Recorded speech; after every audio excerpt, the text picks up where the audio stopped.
Hello, my name's Karen Dean, and this week's journal self-assessment entry that I've done, I wanted to take the time to read that.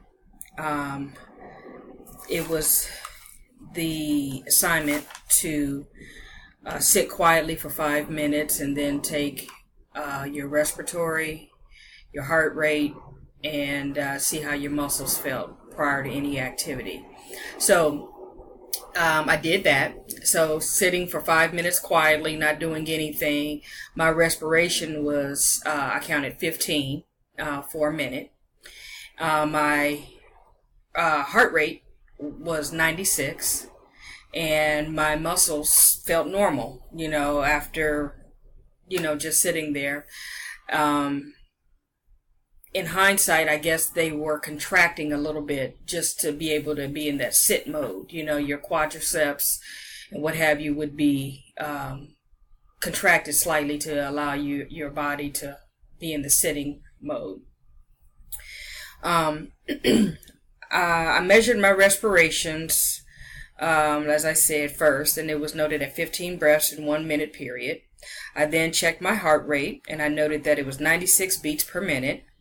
And I noted that as I observed my muscles, at first glance, like I said, they felt like they would be considered normal, meaning what they always, there was no difference. They felt like they always feel.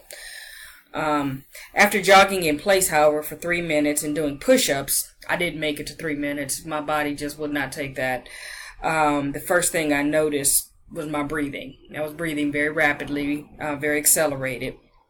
I went from 15 breaths for 1 minute to 33 breaths. So more than double for me. And I understand after reading chapter 9 in our textbook that during physical activity, there is an increase in oxygen uptake and carbon dioxide production. During activity, oxygen diffuses from the alveoli into the blood for return to the lungs, and carbon dioxide moves from the blood into the alveoli. This concurrent process allows pulmonary ventilation to maintain stable alveolar gas concentrations to enable oxygen and carbon dioxide exchange to proceed. The second thing that I noticed was an increase in my heart rate.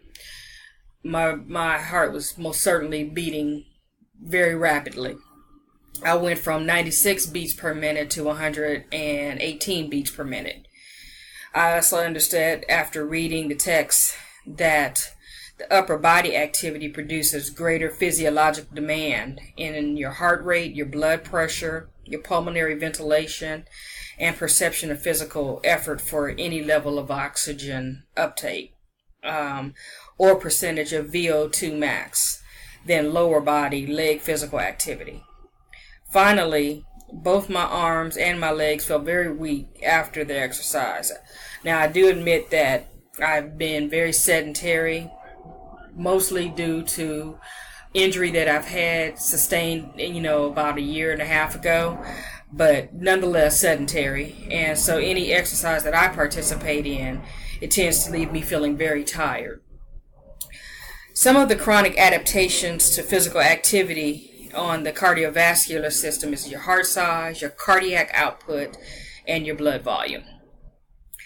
The adaptations to the respiratory system would be pulmonary diffusion, pulmonary ventilation, and respiratory rate. And finally, to the neuromuscular system, the adaptations include muscle size and structure, synchronization of your motor units, and muscle fiber type adaptations. So that's my journal. Thank you for your time.